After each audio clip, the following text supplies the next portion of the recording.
Hello everyone दोस्तों, कैसे हो आप सब। मैं निधि राजा आप सभी का स्वागत करती हूँ आपके अपने चैनल लाइक यू स्टार्टअप में। दोस्तों, जैसा कि आप सबको पता था, हम पढ़ रहे थे क्लास 9 की first chapter matter around us, और इसके अंदर हम लोगों ने इसके पहले जो है स्टेट्स ऑफ मैटर देख लिया था। मैटर पढ़ लिए, मैटर के कितने रूप होते हैं, कितने प्रकार होते हैं वो भी पढ़ लिया, मैटर के कितने स्टेट्स होते हैं यानी कि अवस्थाएं होती हैं, वो चीज़ें भी हमने देख ली। अब हम देखेंगे आज की क्लास में कि इन जो स्टेट्स थे मैटर के, क्या उसको हम चेंज कर सकते हैं क्या। जैसे मैंने बताया था कि पिछले क्लास में कि आइस को हम अगर नॉर्मल टेम्परेचर पे छोड़ दें तो क्या हो जाता है, वो मेल्ट हो जाता है और मेल्ट होके वो पानी के रूप में बदल जाता है ना। तो ये जो टेम्परेचर के कारण उसमें जो चेंजेस आया, ये चेंजेस कैसे आते हैं, कौन कौन से इसके कारक हैं और किस ये चेंजेस को हम किस नाम से जानते हैं, ये सारी चीज़ें, बहुत सारी बेसिक चीज़ें जो हैं यहीं से निकल के जाएंगी आपकी। तो आज का जो वीडियो है वो उसको पूरा देखिएगा, क्योंकि इसको अगर आपने समझ लिया तो हमारे यहाँ बारिश क्यों होती है ये भी समझ में आ जाएगा, कोहरा क्यों बनता है ये भी समझ में आ जाएगा, और भी बहुत सारी फेनोमेनन्स जिसको हम समझना चाहते हैं वो पूरी तरह से इसमें समझ लेंगे। तो चलिए स्टार्ट करते हैं आज की वीडियो स्टार्ट करने से पहले मेरी आप सभी से रिक्वेस्ट है कि यदि आप हमारे चैनल पर नए हैं तो चैनल को सब्सक्राइब कर लें तथा साथ ही बेल आइकन को भी दबा लें, ताकि आपको हमारी हर वीडियो की नोटिफिकेशन लगातार मिलती रहे। तो दोस्तों, जैसा कि आप सबको मैंने अभी मैंने बताया कि आज हम पढ़ने वाले हैं changes of states of matter की, स्टेट्स ऑफ यानी कि पदार्थों की अवस्थाओं में चेंजेस जो आते हैं, परिवर्तन जो आता है, ये कैसे आता है, कौन कौन से कार्य किस पे काम करते हैं, और उस प्रक्रिया को हम क्या कहेंगे कि जब एक स्टेट से दूसरे स्टेट में ये चेंज होगा।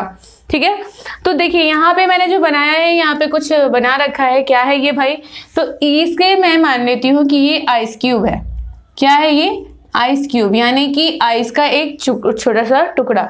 ये जो आपको दिख रहा है यहाँ पे, ये मैंने लिया है वाटर, और यहाँ पर चूंकि ये वेपर है, गैसियस फॉर्म में है, इसका पिक्चर नहीं बना सकते, इसलिए मैंने इसको वाटर वेपर को नाम से लिख दिया है। तो ये वाटर वेपर। अब देखिए यहाँ पे क्या हो रहा है, ये तीनों अवस्थाएं हैं वाटर की। इसी तरीके से आपको नारियल का तेल अगर लेते हो तो नारियल के तेल अगर ठंडे में रख दो तो क्या होता है, वो जम जाता है। धूप में रख दीजिए, पिघल जाता है। और फिर अगर उसको हम बॉईल करें तो वो क्या होता है, तेल जो है वाष्प बन के उड़ जाता है। बिल्कुल इसी तरीके से लगभग हर पदार्थ जो है, जैसे अगर सोने को आप गर्म करोगे बहुत ज़्यादा हीट की ज़रूरत पड़ेगी, लेकिन जब उसको गर्म करते हैं तो वो क्या होता है, पिघल के वो फिर लिक्विड फॉर्म में आ जाता है। तो इसी तरीके से लगभग मैक्सिमम जो हमारे पदार्थ हैं उनमें क्या होता है कि उनके चेंजेस कर सकते हैं, उनकी अवस्थाओं को हम परिवर्तित कर सकते हैं। अगर ये परिवर्तन नहीं होता तो हम जो सोने के इतने सारे ऑर्नामेंट्स देखते हैं ये नहीं मिल पाता हमें, क्योंकि जब तक वो पिघलता नहीं तब तक हम उसे किसी सांचे में ढाल नहीं सकते थे, और उसका एक नया फॉर्म जो हम हमेशा एक से एक डिज़ाइन जो देखने के लिए मिलती हैं वो हमें कभी मिल ही नहीं पाती, है ना। या फिर जो लोहे के इतने हथियार बनाए जाते हैं या जितनी भी चीज़ें बनाई जा रही हैं दुनिया के अंदर, उन सभी में कहीं ना कहीं ये स्टेट्स ऑफ मैटर का जो चेंजेस हो रहा है ये बहुत इंपॉर्टेंट होता है।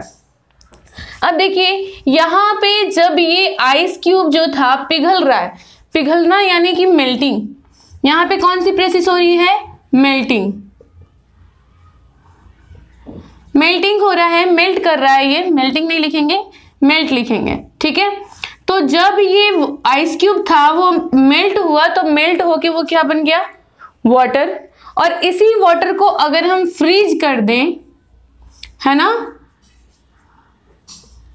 क्या करें, फ्रीज कर दें, यानी कि उसको अगर हम जमा दें तो क्या हो जाएगा, फिर से वो आइस क्यूब के रूप में बदल जाएगा। क्लियर।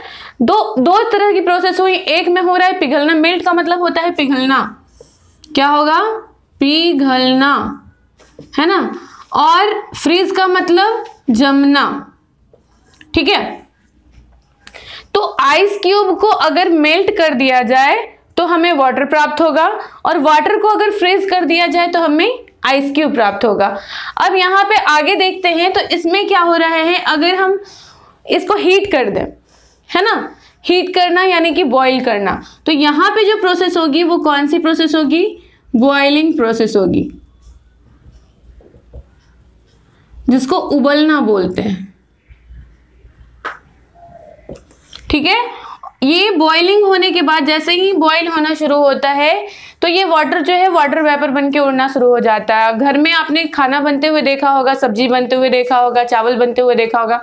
तो जब ये बन रहा होता है तो आप अगर किचन में जाते हो तो बहुत सारा धुआं धुआं सा उड़ता हुआ दिखेगा आपको। तो वो धुआं धुआं क्या है, वो वाटर जो है वो वाटर वेपर के रूप में बन रहा है। जैसे अब सब्जी बनाते हो तो उसमें भी पानी डालते हो, या फिर दाल पक रहा है उसमें भी पानी है, अगर आप चावल पका रहे हो उसमें भी पानी है। तो वो पानी जो है वो क्या बन रहा है, वेपर बन के उड़ रहा है, गैसियस फॉर्म में उड़ रहा है, जलवाष्प बन के उड़ रहा है। तो that is called water vapour. Clear. अब ये हो क्यों रहा है, किस प्रोसेस के कारण हो रहा है, तो बॉइलिंग के कारण हो रहा है।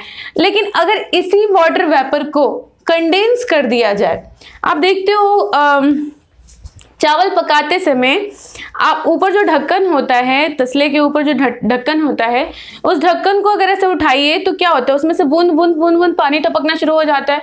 वो बूंद बूंद पानी कैसे टपक रहा है भाई, कहाँ से आ गया, पानी तो नीचे था, ऊपर कहाँ से आ गया। तो ये किसके कारण हो रहा है, कंडेंसेशन के कारण। तो वाटर वेपर को वापस से हम वाटर बनाने के लिए कौन सा फॉर्म यूज करते हैं, इसको हम कहते हैं कंडेंसेशन।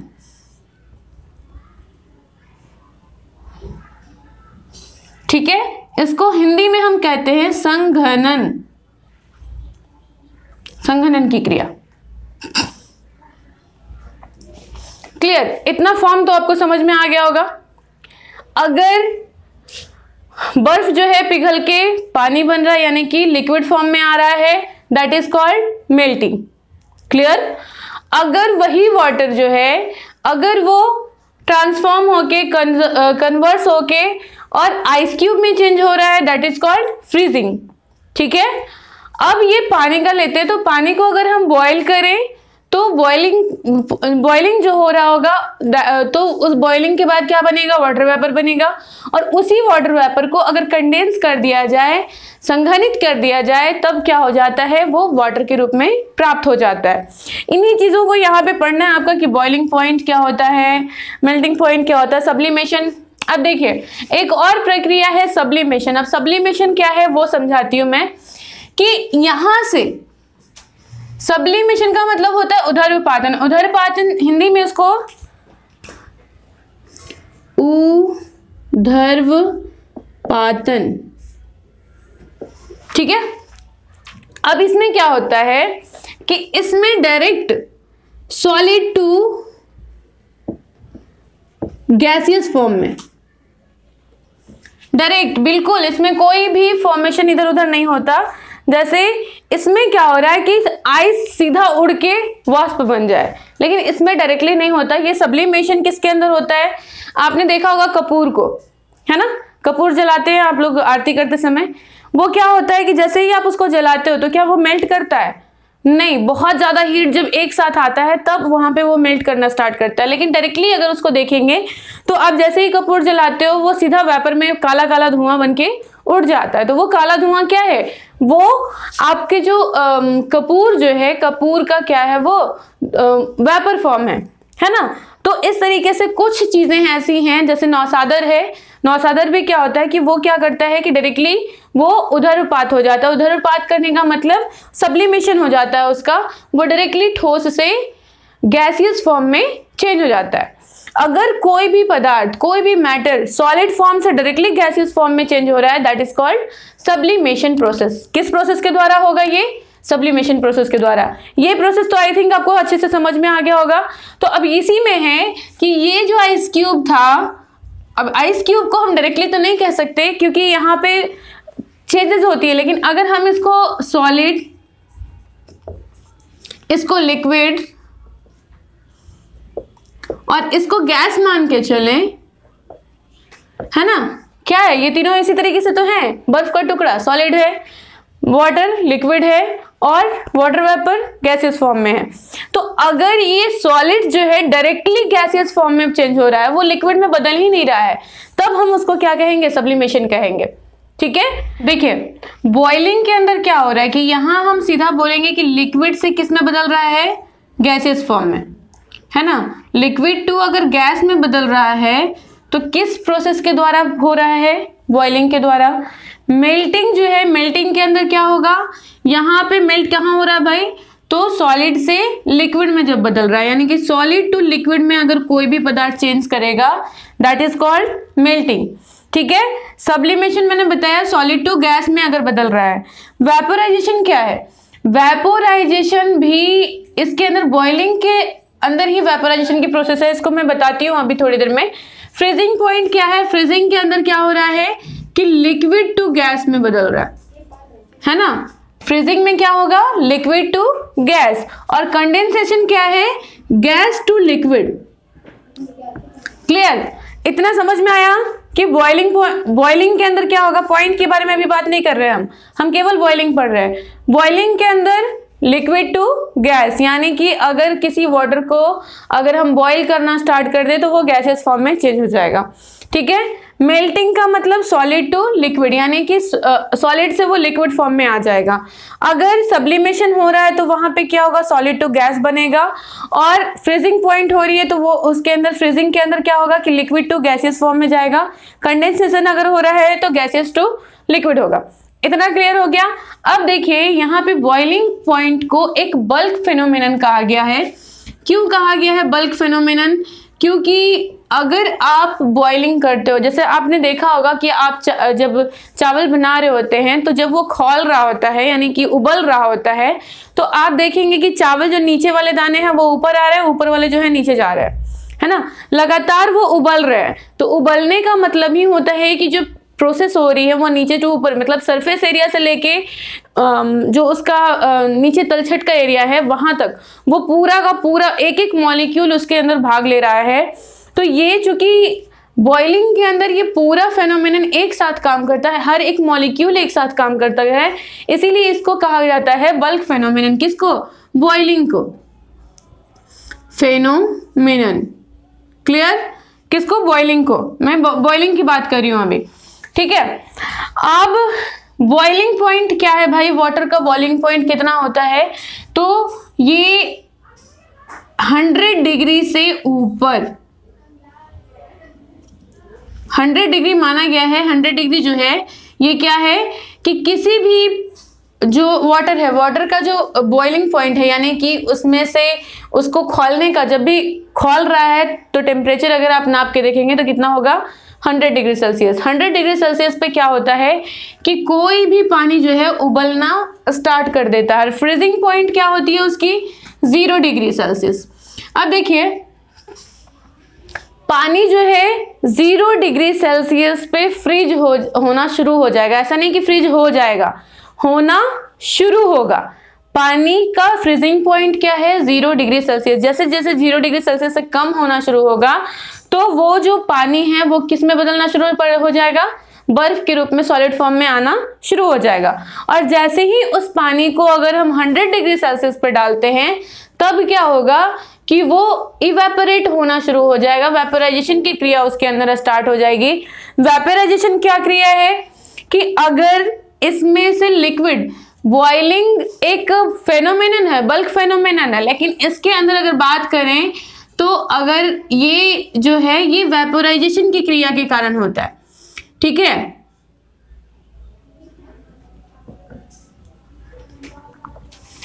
और वेपोराइजेशन का मतलब होता है वाष्पीकरण। वाष्पीकरण। क्लियर?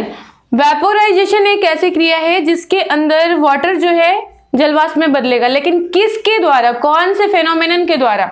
तो वो फेनोमेनन होगा बल्क फेनोमेनन। कौन सा होगा? बॉइलिंग होगा। ठीक है, वेपोराइजेशन की क्रिया के लिए जो जरूरी है वो क्या है? बॉइलिंग जरूरी है। बिना बॉइलिंग के ये वेपोराइजेशन की क्रिया नहीं होती है। इसकी हिंदी आपकी क्या होगी? वेपोराइजेशन, वाष्पीकरण।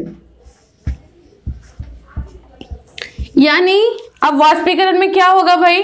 तो नॉर्मल सी बात है कि लिक्विड से गैस बनेगा। यहां भी लिक्विड से गैस बनेगा, लेकिन किस? इस फेनोमेनन के द्वारा। ठीक है, ये प्रोसेस है।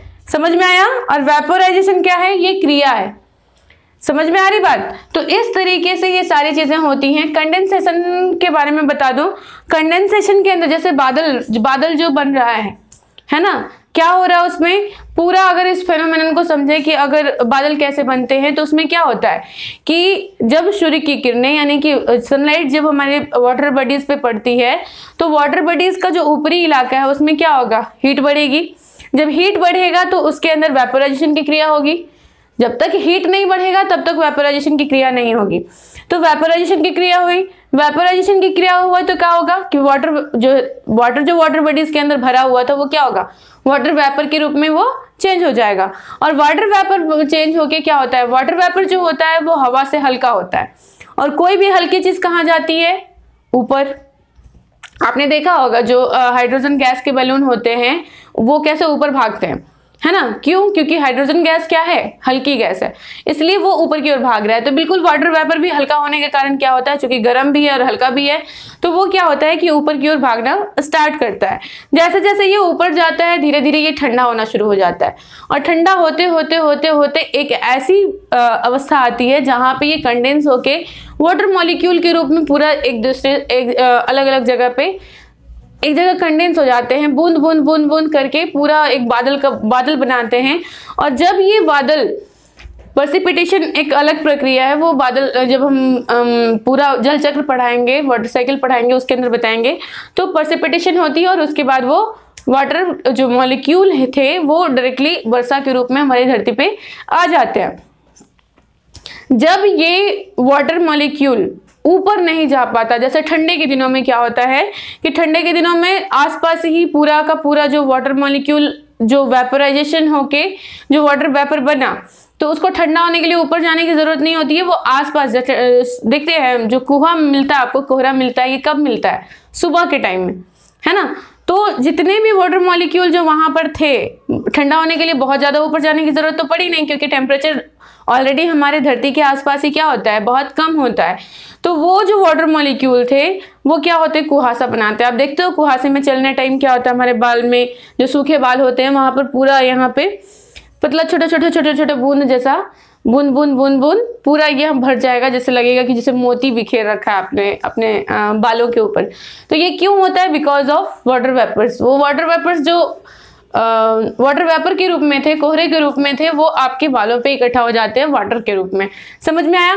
तो ये पूरी प्रोसेस यही है। बॉइलिंग क्या है, बॉइलिंग अगर पूछा जाए कि बॉइलिंग क्या है, तो बॉइलिंग एक बल्क फेनोमेनन है जिसके अंदर क्या होता है कि वाटर जो है वो एक निश्चित हीट पे आने पे, अगर हीट की बात करेंगे तो पॉइंट, वो निश्चित हीट जहां से जो वाटर मॉलिक्यूल है वो वाटर वेपर बनना स्टार्ट होता है, that is called boiling point. Melting point क्या है कि कोई भी सॉलिड जो है जिस खास टेम्परेचर से पिघलना स्टार्ट हो रहा है वो मेल्टिंग पॉइंट, पिघल रहा है, दैट इज कॉल्ड मेल्टिंग। लेकिन अगर जिस पॉइंट से, जैसे आप बर्फ लेके आते हो, बर्फ लेके आते हो तो क्या जैसे ही आप निकालते हो वैसे ही पिघलना स्टार्ट कर देता है क्या? नहीं, आप उसको थोड़ी देर निकालते हो, जैसे जैसे टेम्परेचर से वो गर्मी एब्जॉर्ब करता है और जब एक खास टेम्परेचर आती है तब वो पिघलना स्टार्ट करता है। तो वो एक खास पॉइंट, वो एक निश्चित पॉइंट जहां से जो सॉलिड मैटर है, सॉलिड जो पदार्थ है वो लिक्विड फॉर्म में आना स्टार्ट करता है, that is called melting point. Clear? Sublimation, sublimation एक ऐसा प्रोसेस है जिसके अंदर सॉलिड जो है वो डायरेक्टली बिना लिक्विड फॉर्म में आए डायरेक्टली गैसियस फॉर्म में चेंज करता है, that is called sublimation. Vaporisation क्या है? वेपोराइजेशन एक ऐसी प्रक्रिया है जिसके अंदर जो आपका लिक्विड है वो क्या करता है, गैसियस फॉर्म में चेंज करता है। ठीक है। फ्रीजिंग पॉइंट क्या है भाई? फ्रीजिंग क्या है? तो पहले फ्रीजिंग समझ लेते हैं, फिर फ्रीजिंग पॉइंट समझ लेते हैं। फ्रीजिंग यानी कि लिक्विड टू सॉलिड में चेंज होना।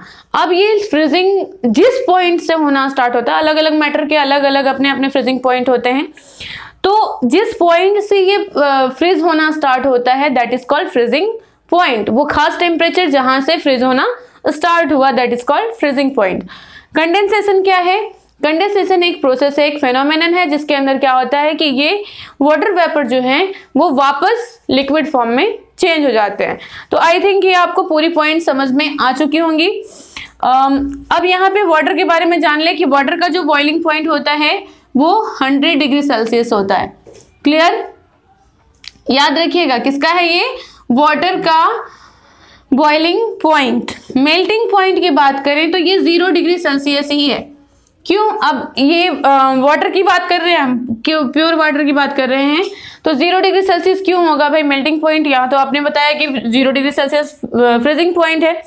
तो अब एक बात बताइए कि पिघलना कब स्टार्ट करेगा? जहां से वो जमना स्टार्ट किया था वहीं से ना जैसे जैसे बढ़ेगा तो वो पिघलना स्टार्ट करेगा, और जैसे जैसे टेम्परेचर कमेगा तो वो जमना स्टार्ट करेगा। तो 0 डिग्री वो खास टेम्परेचर है जहां से कोई भी जो हमारा पानी है यानी कि जो वाटर है वो मॉलिक्यूल क्या करते हैं? जमना स्टार्ट करते हैं, फ्रीज करना स्टार्ट करते हैं। अगर 0 से ज्यादा हो गया है ना, धीरे धीरे जैसे जैसे 0 से बढ़ेगा है ना, ये पॉजिटिव यानी कि बढ़ रहा है। जब टेम्परेचर 0 डिग्री सेल्सियस से बढ़ रहा है तब क्या होगा? मेल्टिंग होगा।